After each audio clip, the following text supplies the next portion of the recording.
Tá, pessoal. Como o Eduardo me apresentou, meu nome é Glaucia. Hoje eu fiquei responsável em abordar essa questão com vocês, que é a obtenção de frações de riqueza de leucócitos uranos a partir de comitores féricos e noções de simetria de ciclo. Eu pertenço ao Laboratório de Nanofarmacologia e Interação e minha supervisora é a professora Josiane Salvador Mendes. Eu coloquei meu e-mail aqui, caso alguém queira entrar em contato depois.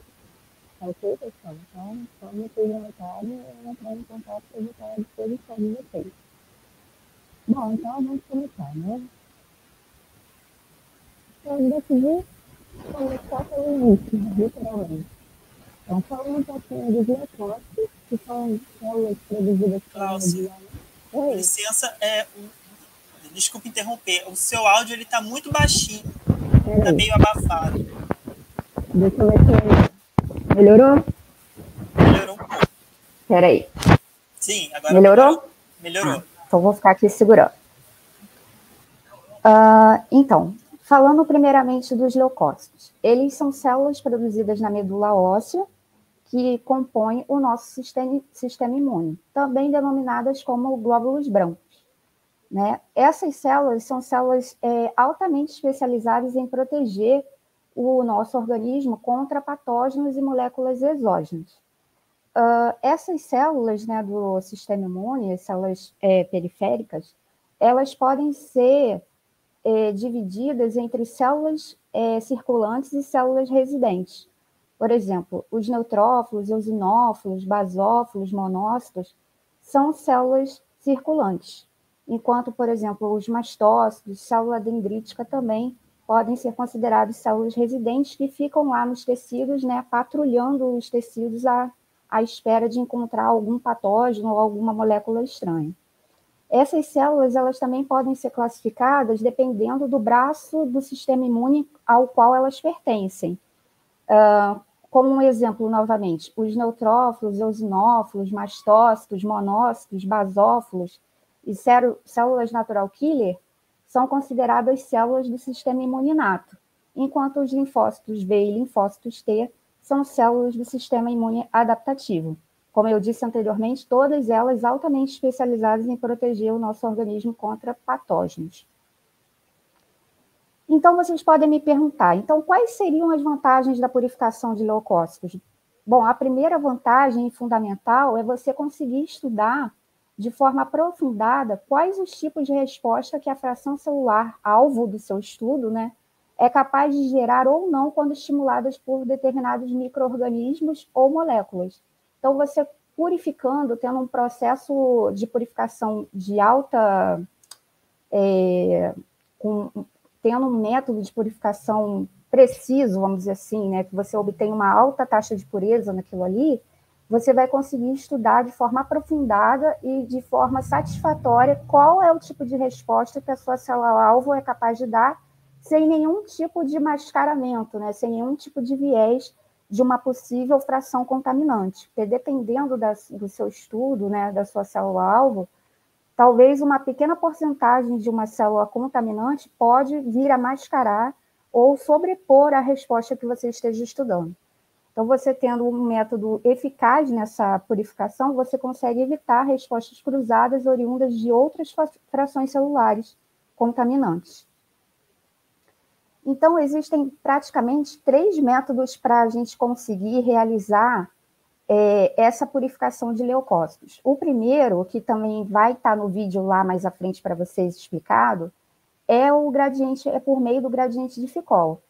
Esse Ficol é um polímero, né, num líquido, e aí o que a gente faz? A gente vai obter o sedimento, depois que as hemácias decantarem, que vocês vão ver lá no vídeo, a gente vai obter o sedimento leucocitário e a gente vai colocar esse sedimento leucocitário acima da camada de Ficol, respeitando o gradiente, né, de separação entre as fases.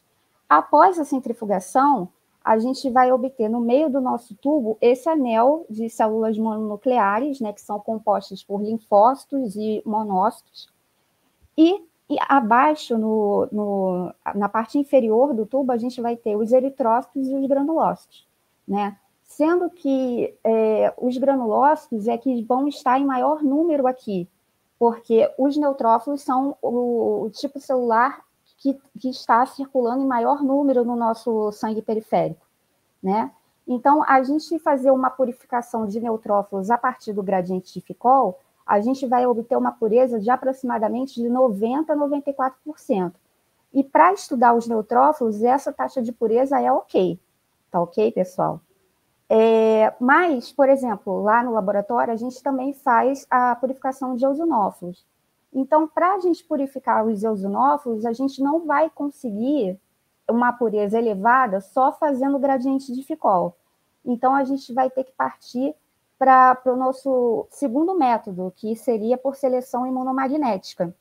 Tá? Então, para a gente fazer essa purificação de eosinófilos, a gente iria fazer primeiro a separação por Ficol, obter essa fase rica aqui em granulócitos, né?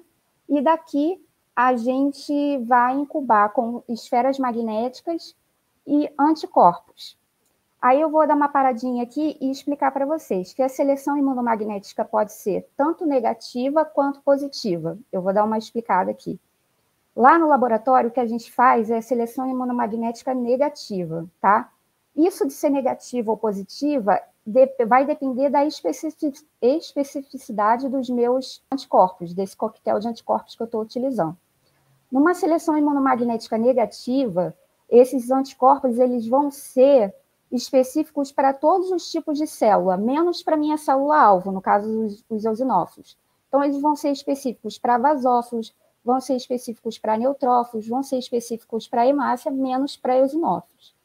E aí, o que acontece? Esses anticorpos vão se ligar às células que não são eosinófilos, as esferas magnéticas vão se ligar à porção constante desses anticorpos, vão formar um complexo. Quando eu colocar esse tubo dentro desse magneto, que é um ímã, as esferas magnéticas vão ser atraídas para a parede desse tubo, juntamente com os anticorpos, juntamente com as células que não são eosinófilos. E aí, quando eu eluir esse líquido que ficou aqui dentro, quem vai estar livre no interior do líquido vão ser os eosinófilos. Então, assim, eu vou ter uma fração pura de eosinófilos aqui nesse tubinho. Ok, pessoal? Agora, se fosse uma seleção imunomagnética positiva, os meus anticorpos seriam específicos para o eosinófilo. Então, no final, seria ao contrário. Os eosinófilos que iriam ficar presos na parede do tubo e iam ficar aqui no interior desse magneto, e quando eu eluísse para um outro frasquinho, aqui nesse frasco eu ia ter a minha fração de células contaminantes. Tá ok? A fração imunomagnética negativa, ela, economicamente falando, ela é um pouco mais cara do que a positiva, mas ela tem algumas vantagens, a não ser o fato apesar dela ser um pouco mais cara financeiramente, que é o fato de você evitar a sua ativação da sua célula-alvo antes do que você quer, né? Ainda no processo de purificação, porque para o nosso trabalho é essencial que a gente mantenha a nossa célula resting, né? Que ela esteja ainda no seu modo não ativado, para quando a gente for estimular a nossa célula com o nosso estímulo, aí sim ela se estimule no tempo correto, ok? E a outra vantagem de você fazer essa seleção imunomagnética negativa é que a sua célula-alvo já sai livre aqui, né? Enquanto que na positiva ela ainda vai estar ligada a um anticorpo. Então, depois a gente vai ter que ter uma outra fase para poder desligar esse anticorpo dessa célula-alvo e depois você poder incubar essa célula-alvo caso a sua seleção seja positiva. Tá ok, pessoal? E um outro método também é através da citometria de fluxo, né? Porque existem alguns citômetros que são cell sorter, né? Eles fazem a seleção celular, praticamente dizendo isso. Nem todos os citômetros são cell sorter, tá ok? Mas tem alguns que são. E o que você vai fazer? No caso, você vai dizer para o aparelho qual as características da célula que você quer que ele separe. E ele vai separar para você e vai dar uma fração pura, enriquecida, num tubinho para você, já separada, já pronta para uso, né? Vamos dizer assim. Tá ok? Eu não vou me aprofundar muito nessa parte, tá? Mas, assim, por exemplo, às vezes pode ser utilizada também as esferas magnéticas aqui nesse aparelho, para a gente poder fazer esse cell sorter, mas também existem outros métodos, tá ok? E aí, aqui, a única, assim, desvantagem, não do método, que é o método, ele vai te dar uma fração enriquecida da sua célula, é só o fato de você ter acesso a esse aparelho, né? Nem todas as instituições vão ter um citômetro desse, e nem sempre também você, no dia do experimento, você vai ter acesso a esse aparelho na hora que você quer, no dia que você quer, para fazer a purificação que você precisa, né? Então, a única desvantagem seria necessariamente o acesso a esse aparelho. Bom, aí então vocês podem me perguntar, então quais foram as descobertas importantes realizadas a partir da purificação de leucócitos? Eu elenquei aqui 3 para vocês, mas existem várias, tá, pessoal? Por exemplo, os cientistas descobriram, através dessa purificação de leucócitos, né, um novo tipo celular, que são os linfócitos inatos, não sei se vocês já ouviram falar disso, que são linfócitos que não possuem o BCR ou o TCR, ou seja, aquele receptor que é responsável por reconhecer os antígenos. Eles não possuem esses receptores. Eles são linfócitos que são teciduais, né? Então, pelo fato deles serem teciduais, eles estão ali prontos para serem ativados caso seja necessário, por citocinas ou por outras células que estejam ali residentes no tecido, caso aquele tecido venha a ser invadido por algum patógeno, né?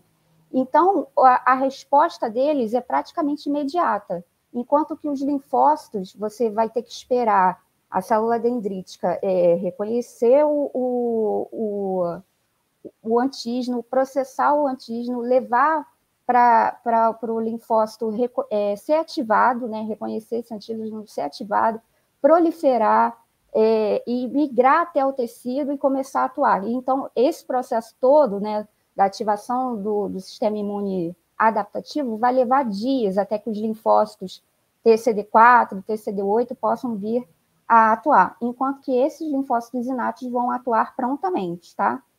Então, os cientistas descobriram também que existem vários subtipos dessas células IL6. Tem a ILC1, que ela espelha mais ou menos a função do linfócito auxiliador TH1. Tem as ILC2, que vão espelhar a função dos linfócitos TH2. E tem as ILC3, que vão espelhar a função dos linfócitos TH17. Tá ok, pessoal? Mais uma descoberta também que os cientistas descobriram através dessa purificação de leucócitos foram as células T regulatórias, que são também muito importantes, né, na regulação do nosso sistema imune, porque elas são responsáveis pela tolerância aos nossos próprios antígenos e pelo fato de suprimirem uma resposta inflamatória exacerbada, no caso, né? Porque vocês sabem que uma resposta inflamatória descontrolada, ela pode ser tão perigosa, né, ou mais, quanto uma infecção ocasionada por um micro-organismo, né? Uma resposta inflamatória desordenada causa vários danos teciduais, né? Então, é importante que o nosso sistema imune seja ativado quando seja necessário, mas também que ele seja suprimido quando for necessário. Então, essas células T regulatórias, elas vão fazer esse papel, tá ok? Elas também são muito importantes na tolerância do sistema imune materno para com as células do feto, né? Então, a atuação delas são muito importantes nesse sentido, para que uma mulher não sofra de aborto espontâneo. Então, tudo isso foi descoberto através dessa purificação de leucócitos. E o que, assim, eu fico mais confortável de dizer são os novos mecanismos de defesa celulares que foram descobertos também através dessa purificação. Esses novos mecanismos de defesa, eles foram essencialmente descritos inicialmente em neutrófilos. Então, eu vou falar um pouquinho de neutrófilos para vocês, para a gente poder seguir. Bem rapidinho, tá, gente? Os neutrófilos, então, eles são leucócitos granulócitos polimorfonucleares. Eles são polimorfonucleares justamente por esse núcleo aqui, multilobulado, altamente segmentado, né? E granulócitos porque ele possui citoplasma rico em grânulos, né? Esses grânulos, eles são classificados em vários subtipos, como grânulos primários, grânulos secundários, grânulos terciários. Os grânulos primários, eles possuem as serinas proteases, como catepsina G, elastase, proteinase 3, azurocidina. Ele possui também mieloperoxidase, defensinas, proteínas de aumento de permeabilidade. Todas essas proteínas são proteínas microbicidas, altamente microbicidas. Nos grânulos secundários, eles possuem a lactoferrina, a colagenase, e as membranas desses grânulos, eles possuem também subunidades do complexo NADPH oxidase, tá? Esse complexo, quando o neutrófilo não está ativado, ele é desorganizado. Mas quando o neutrófilo é ativado, ele se estrutura, se organiza, e a partir daí ele vai começar a gerar espécies reativas de oxigênio, que é uma característica bem marcante dos neutrófilos, né? Que é o principal fagócito do nosso corpo capaz de gerar essas espécies reativas de oxigênio, que vão ajudar também nesse papel microbicida do neutrófilo. Além também dos grânulos terciários, que possuem gelatinase e lisoenzimas. Então, até 2004, os principais mecanismos de defesa dos neutrófilos que eram conhecidos eram basicamente a fagocitose, né, que é quando o neutrófilo engloba o micro-organismo, e esse micro-organismo englobado num fagossomo vai se fundir ao lisossomo desse neutrófilo, formando o fagolisossomo. Esse fagolisossomo ele pode também se fundir aos grânulos do neutrófilo, não é tanto primário, secundário, terciário, e aí esses grânulos vão despejar no interior desse fagolisossomo as suas proteínas microbicidas e vão gerar também as espécies reativas de oxigênio. Então, o neutrófilo, dessa forma, vai conseguir eliminar esse patógeno de forma intracelular. A outra forma de killing, né, que o neutrófilo exercia, que era conhecida até 2004, era também a desgranulação, que é quando esses grânulos dos neutrófilos são liberados extracelularmente e vão atuar no micro-organismo ainda fora do neutrófilo, tá? Também exercendo esse papel das proteínas microbicidas. E em 2004, então, surgiu a descoberta que revolucionou o modo como os cientistas viam as células do sistema imune, né? Que foi a descoberta das redes extracelulares de DNA ou as armadilhas de DNA. Essas redes extracelulares de DNA, como o próprio nome diz, eram compostas essencialmente por DNA associadas a várias outras proteínas de diversos compartimentos do neutrófilo, né? Foram descritas na Science, né?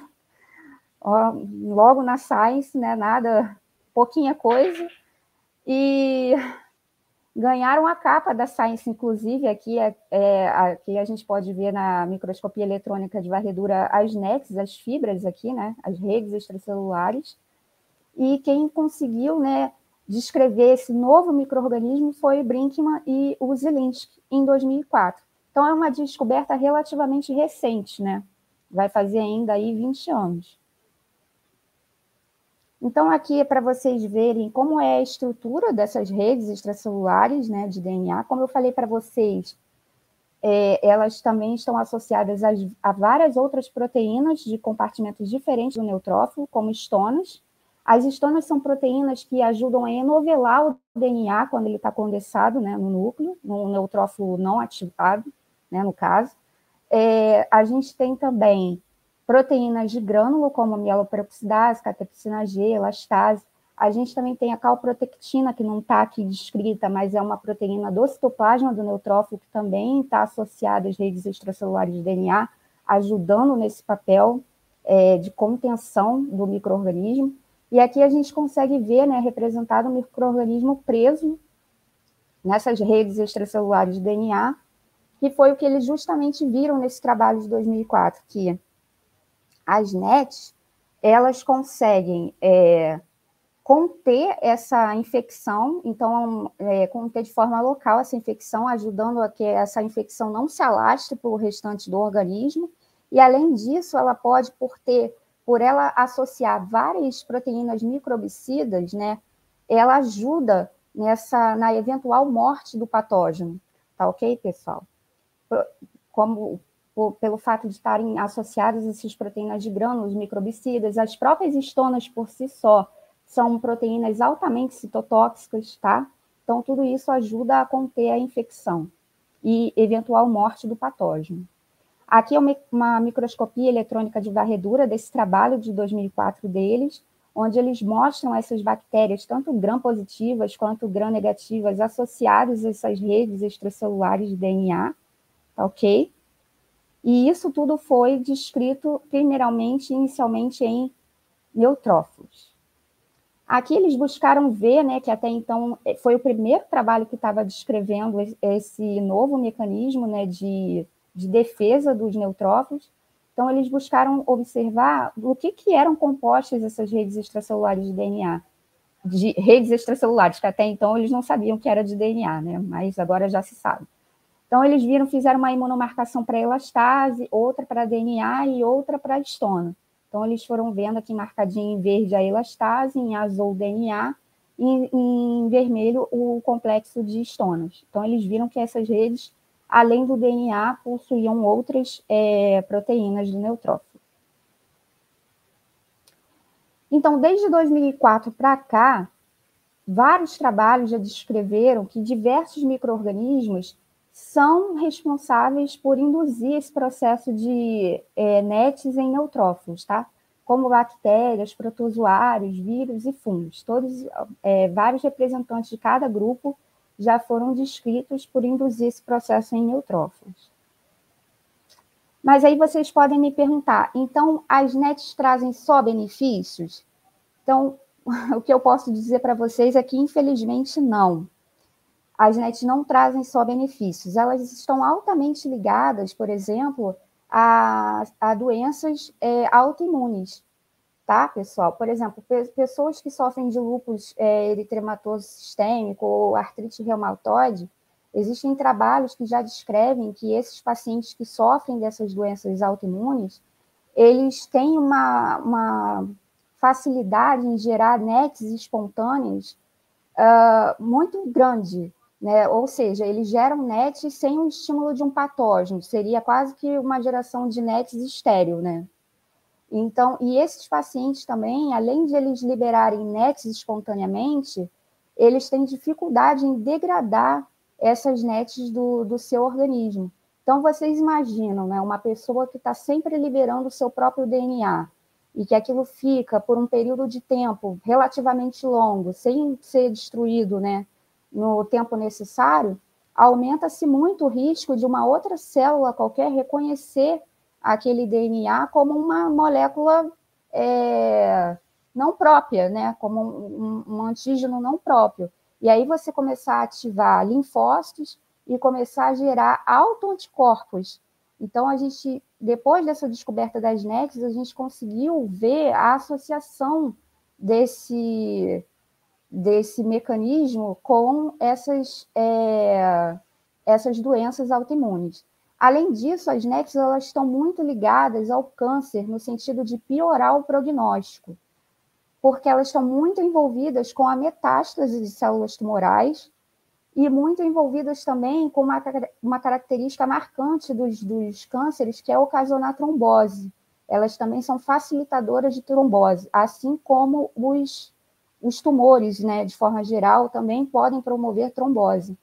Então, as NETs, o fato de um paciente produzir muitas NETs num quadro desse, de possuir algum tipo de câncer, vai levar a um prognóstico ruim para esse paciente, né? Inclusive, aqui nesse trabalho, que foi descrito em 2020, eles reconheceram, né? Eles conseguiram caracterizar um receptor que está presente em células tumorais, que é esse CDC25, que reconhece essas NETs, né, que são liberadas no nosso organismo, e isso vai prejudicar, né, isso vai ocasionar metástase, prejudicando o prognóstico desse paciente. As NETs também, elas estão muito ligadas com o quadro de sepse, porque a sepse, como eu falei anteriormente, nada mais é assim, do que um quadro onde a gente tem uma resposta inflamatória exacerbada. Como eu falei anteriormente, se a gente não conseguir controlar a nossa inflamação, isso pode ser tão ou mais perigoso do que o patógeno que ocasionou aquela ativação do nosso sistema imune. Então, a NET ela vai ter um caráter sempre, quando liberada, um caráter pró-inflamatório. Então, ela vai ajudar a exacerbar essa inflamação já descontrolada. Além disso, ela também está muito ligada, né, em casos graves da Covid-19, porque a gente pôde observar aí durante esse tempo, né, que a gente está vivendo essa pandemia, que o SARS-CoV-2 ele provoca um quadro muito parecido com a sepse, né, só que uma sepse viral. Então, a NET, de novo, com aquele quadro puxando, né, a balança para o lado pró-inflamatório, vai acabar também prejudicando esse paciente que está mais propenso a desenvolver a forma grave da Covid-19. E aí vocês podem me perguntar, tá, mas e aí? Só neutrófilos liberam redes extracelulares de DNA? Não. A gente viu ao longo desses anos que várias células do sistema imune podem liberar redes extracelulares, como os mastócitos, né, como basófilos. Os eosinófilos também são capazes de liberar essas redes extracelulares. Monócitos, também macrófagos, tá, pessoal? São capazes de liberar redes extracelulares. E até células do sistema imune adaptativo, como linfócitos, né? E aí a gente vê, tem trabalhos bem recentes também mostrando que tanto linfócitos TCD4, que é esse trabalho publicado em 2019, tanto linfócitos TCD4 quanto linfócitos TCD8 são capazes de liberar essas redes extracelulares de DNA. Então, não só células do sistema imune inato, como também células do sistema imune adaptativo.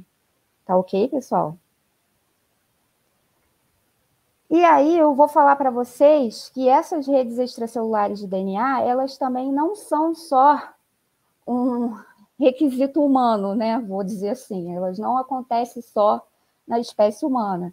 Elas são, na realidade, um mecanismo de defesa conservado na natureza.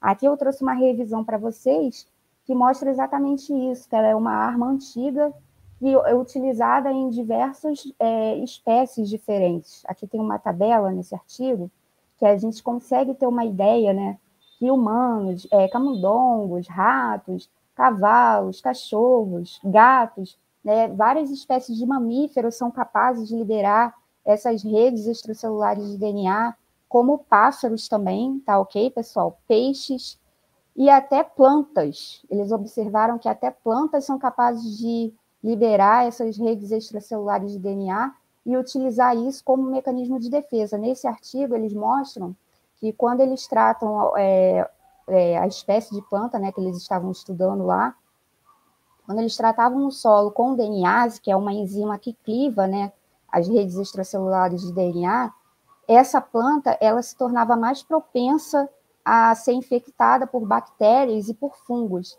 enquanto que o solo de plantas dessa mesma espécie que não foram tratadas com DNase, as raízes, né, fronteiriças, as células fronteiriças das raízes, elas conseguiam suportar melhor, né, a infecção ocasionada por essas bactérias e esses fungos. Tá ok, pessoal? Então, isso mostra como a liberação de redes extracelulares de DNA são um mecanismo de defesa conservado na natureza, e não só na nossa espécie. Agora eu vou mostrar um pouquinho das nossas linhas de pesquisa, tá? Do laboratório. Aqui foi um trabalho desenvolvido pela aluna Valdirene, que era a doutoranda da professora Josiane Sabadini Neves,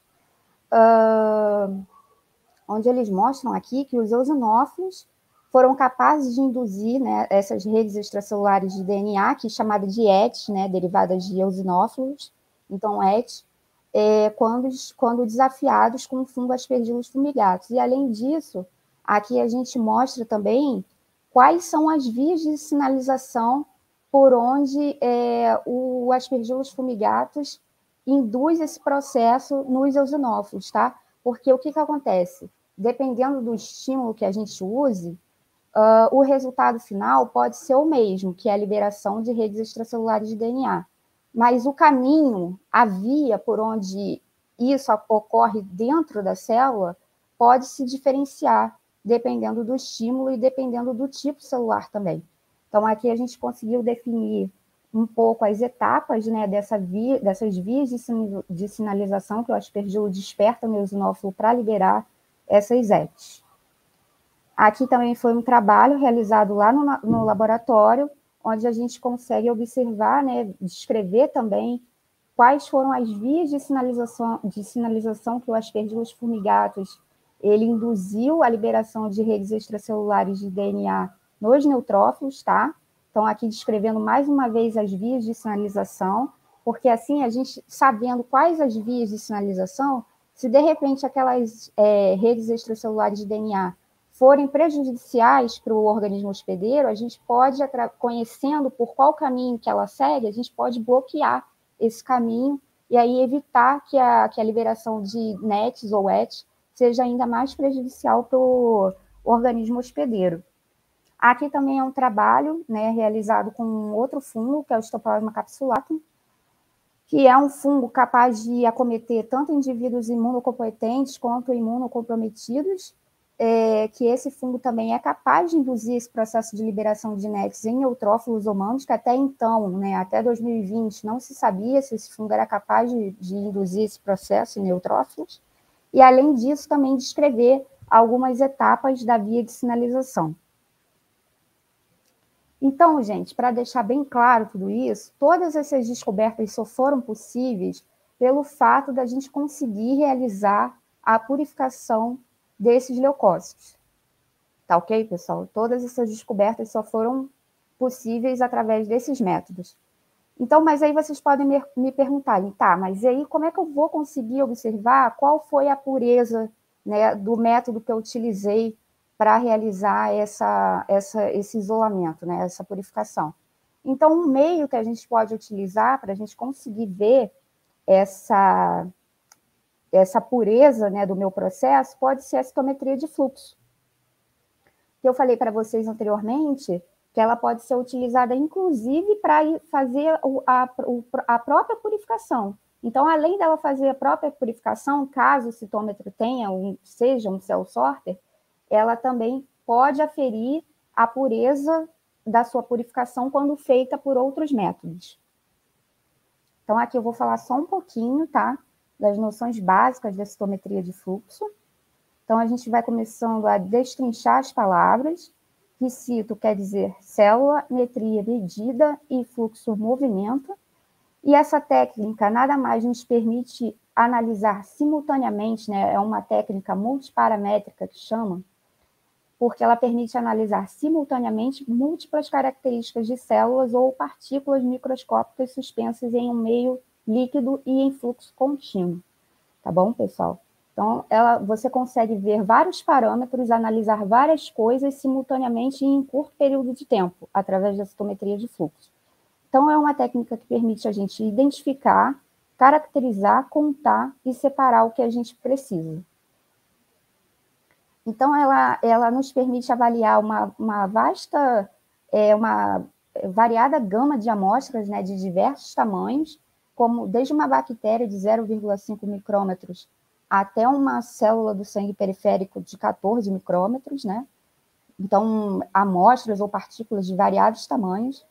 Elas nos permitem analisar variados tipos de células, não só células do sangue periférico, mas também células do sistema nervoso, células glandulares, células musculares, células ósseas, além de células reprodutivas. Então, quando essa técnica é aplicada a essas células, ela nos permite analisar vários parâmetros, né, como a quantificação do conteúdo genético dessas células, a densidade de receptores, né, na superfície celular, também nos permite avaliar a atividade enzimática dessas células, além da produção de citocinas, né, principalmente de células do sistema imune. Né? Então, é uma técnica que nos permite uma variada gama de aplicações clínicas. Então, aqui são os 3 parâmetros básicos da citometria de fluxo, que são o For-Art Scatter, que vai nos permitir analisar o tamanho ou volume relativo da minha partícula ou da minha célula, o Side Scatter, que vai nos permitir analisar a granulosidade ou a complexidade interna, e o outro parâmetro, o terceiro parâmetro, é a intensidade de fluorescência, se essa minha partícula ou minha célula tiver conjugada a um fluorocromo. Tá? Eu vou falar mais à frente desses 3 parâmetros para vocês. Então, aqui é basicamente o que acontece no interior, né, de um citômetro de fluxo. Eu vou estar com as minhas células ou partículas num meio líquido, né, elas vão estar em suspensão, elas precisam estar em suspensão, e aí o citômetro ele tem uma cânula, como se fosse uma agulha, né? E aí eu vou colocar a minha amostra num tubinho e essa cânula vai ficar submersa na minha amostra, né? A partir disso, o aparelho ele vai começar a sugar a minha amostra através de uma pressão positiva, e através dessa pressão positiva vai fazer com que essas partículas ou essas células formem uma fila indiana.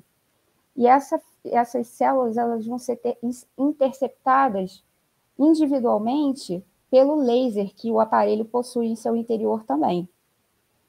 Então, cada célula ou partícula vai passar na frente do laser uma a uma no seu devido tempo. E aí, esse laser vai sofrer uma dispersão. E é através dessa dispersão que o aparelho vai conseguir identificar aquela célula para mim. Então, através da dispersão frontal, o aparelho vai conseguir identificar o tamanho da minha célula ou da partícula que eu estou analisando ali. Então, quanto maior essa dispersão, quanto maior o grau dessa dispersão, maior vai ser o meu volume ou tamanho, tá ok? Através da dispersão lateral, o aparelho vai conseguir observar a granulosidade ou a complexidade interna dessa célula. Então, é a mesma coisa que da dispersão frontal, só que aqui é a dispersão lateral. Então, quanto maior também o grau dessa dispersão lateral, maior vai ser a complexidade ou a granulosidade da minha célula que eu estou ali analisando. E se a minha célula ou partícula estiver ligada a um fluorocromo, esse fluorocromo, quando ele passar na frente do laser, ele vai absorver a energia que o laser vai estar incidindo nele, ele vai passar do estado basal para o estado excitado, e depois vai passar do estado excitado para o estado basal. E como ele vai fazer isso? Na hora que ele passar do estado excitado para o basal, ele vai emitir uma fluorescência. E aí o aparelho vai conseguir identificar essa fluorescência que o fluorocromo está emitindo numa determinada faixa de onda, e assim eu vou conseguir analisar, aquela ali é a minha partícula que está passando ali, porque ele está conseguindo detectar essa fluorescência que o fluorocromo está emitindo. Então, aqui só mostrando para vocês que a gente tem vários fluorocromos disponíveis no mercado, tá? Que vão ter uma faixa de excitação e emissão diferentes e específicos, tá? Para cada fluorocromo. Aqui, mais uma vez, só mostrando para vocês, né? A representação de uma célula passando na frente do laser, onde eu vou ter essa dispersão frontal, onde eu vou ter o tamanho da minha partícula, e quando o laser bater em alguma determinada organela, né, ou um determinado grânulo da minha célula, vai haver a dispersão lateral, e aí ele vai me dar, conforme for, quanto maior o grau dessa dispersão lateral, maior ele vai identificar que é a complexidade dessa célula. Aqui é só um padrão aqui para vocês observarem como é a distribuição de células do nosso sangue periférico, tá bom, pessoal? Onde aqui no eixo X eu vou ter o FSC, que é o tamanho celular, e aqui no eixo Y eu vou ter o SSC, né, que vai me dar a complexidade ou a granulosidade dessas células que estão sendo ali analisadas. Então, a gente pode observar que os granulócitos, por serem células mais complexas, por possuírem grânulos, né, no seu citoplasma, eles vão estar em uma faixa maior dessa dispersão lateral. né? Então, elas vão possuir uma maior complexidade interna do que monócitos e linfócitos, que não possuem grânulos no seu citoplasma. Então, a complexidade interna deles vai ser menor quando comparados às células granulocíticas. Além disso, a gente vê aqui também que os linfócitos eles estão mais à esquerda no gráfico, né? Então, a gente vê também que eles têm um tamanho menor se comparado, por exemplo, às células granulocíticas. Então, além de ter uma complexidade interna menor, também são menores. Tá ok? Então, aqui é um padrão, tá? Bem característico de como seria se a gente passasse, né, uma fração das células do nosso sangue periférico nesse aparelho. Mas, e se a fração celular-alvo que eu estou estudando possuir o mesmo tamanho e a mesma complexidade? Né? Como é que eu vou conseguir estudar isso mais especificamente? Por exemplo, eu quero estudar o linfócito B, só que o linfócito B ele vai ter o mesmo tamanho e a mesma complexidade interna, como a gente vê aqui, de um linfócito T regulador. Então, como é que eu vou fazer essa diferença entre um linfócito T regulador e um linfócito B? Então, é aí que a gente vai partir para o nosso terceiro parâmetro, utilizando a fluorescência, né? Como eu falei anteriormente para vocês, a gente vai utilizar fluoróforos ou fluorocromos, tanto naturais ou sintéticos. Quando esse fluoróforo ou fluorocromo passar, né, pelo laser, o laser vai incidir a luz sobre ele, então o fluorocromo ele vai partir para o seu estado excitado, e aí depois ele vai voltar para o seu estado basal, emitindo essa energia que ele absorveu em forma de fluorescência num comprimento de onda específico que o aparelho vai conseguir detectar para mim. Aqui eu utilizei como um exemplo a fluoresceína, que é um fluorocromo bastante utilizado. Então, ela vai absorver energia nessa faixa de onda aqui de 480 nanômetros, né? E vai emitir essa fluorescência numa faixa de comprimento de onda diferente da que incidiu, né? Numa faixa de onda maior do que foi incidida. Então, aqui a gente vai ter, na parte de emissão, aliás, de excitação, a gente vai ter uma luz incidente de maior energia e menor comprimento de onda. Enquanto que na parte de emissão, né, dessa fluorescência, a gente vai ter uma luz de menor energia e maior comprimento de onda, diferentes. Então, o aparelho consegue detectar para mim tranquilamente. E como é que a gente vai fazer essa marcação de uma célula para outra? A gente vai usar uma imunomarcação. A gente vai utilizar anticorpos que sejam específicos para a célula que eu estou estudando, por exemplo, o linfócito B. Posso usar um anticorpo específico para o linfócito B, e aí eu posso fazer uma marcação direta ou indireta. Na marcação direta, o meu anticorpo primário, né, eu vou utilizar um único anticorpo, que vai ser específico para a minha célula-alvo, que ele vai se ligar a epítopos específicos da minha célula-alvo, e esse mesmo anticorpo já é conjugado ao fluorocromo, tá? Na minha marcação indireta, eu vou utilizar um anticorpo primário, que vai ser específico para a minha célula-alvo, e depois eu vou utilizar um anticorpo secundário conjugado, esse sim, conjugado a um fluorocromo, e esse anticorpo secundário, ele vai ser específico para a porção constante do meu anticorpo primário, tá? Formando assim um complexo. Então, quando esse complexo passar pelo laser, vai incidir a luz sobre o fluorocromo e o fluorocromo vai emitir a fluorescência no comprimento de onda específico. E assim eu vou conseguir detectar uma determinada fração celular que eu estou querendo estudar, tá? Aqui é só mostrando para vocês que a gente tem vários tipos de fluorocromos disponíveis no mercado, como eu falei para vocês anteriormente, né? E aqui a gente tem, eles são agrupados mais ou menos pela faixa de onda que eles emitem, né? Por exemplo, esse grupo verde aqui é detectado pelo canal FL1, outra família, né, de fluorocromos que vão emitir luz, emitir fluorescência em uma outra faixa de onda, e vão ser detectados por um outro canal no aparelho, né, como o FL3, e assim vai. FL4, FL2, tá bom, pessoal?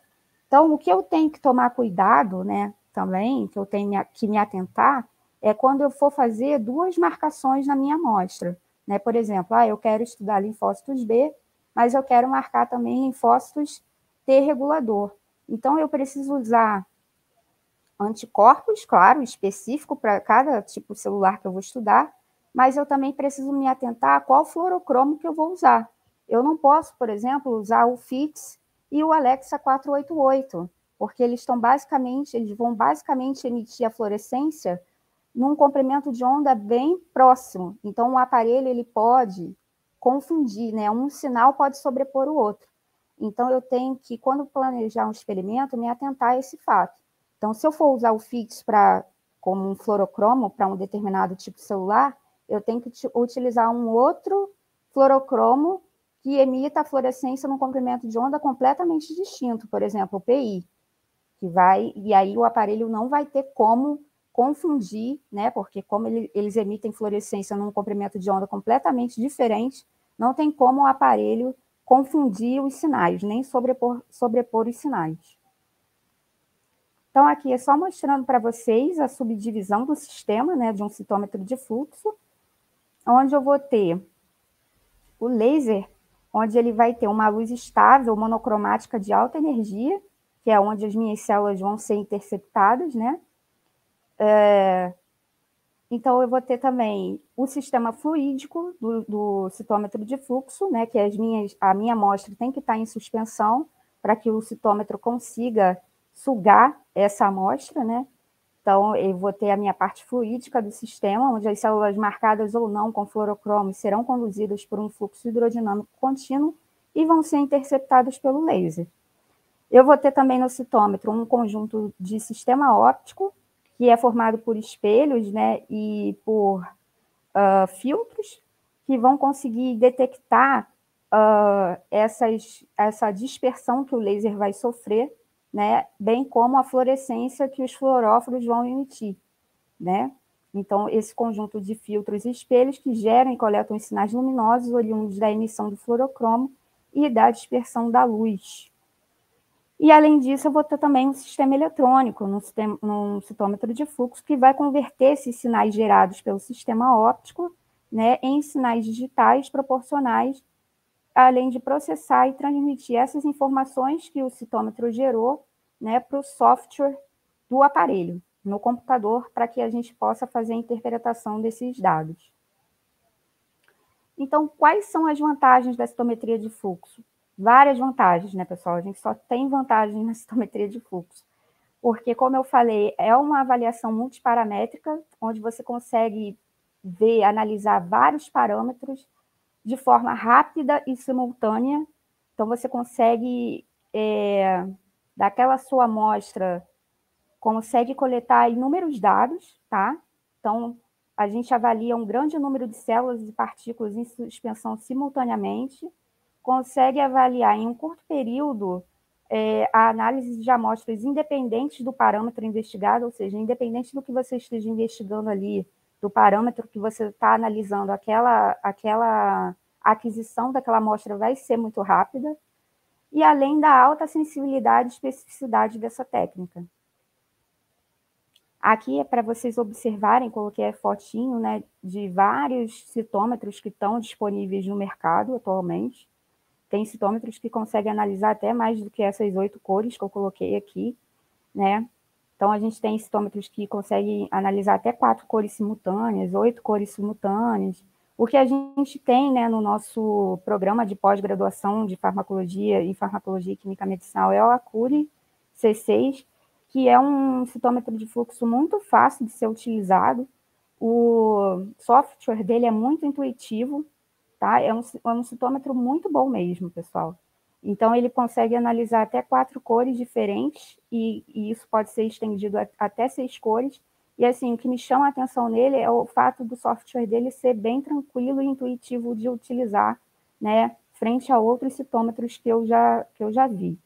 Então, em síntese, o que eu posso falar para vocês, né, em suma, um resumo do que eu falei até agora, é que a citometria de fluxo, ela utiliza uma radiação laser direcionada que ao excitar substâncias fluorescentes ou sofrer dispersão, né, permite extrair informações biológicas, moleculares ou químicas das células em suspensão.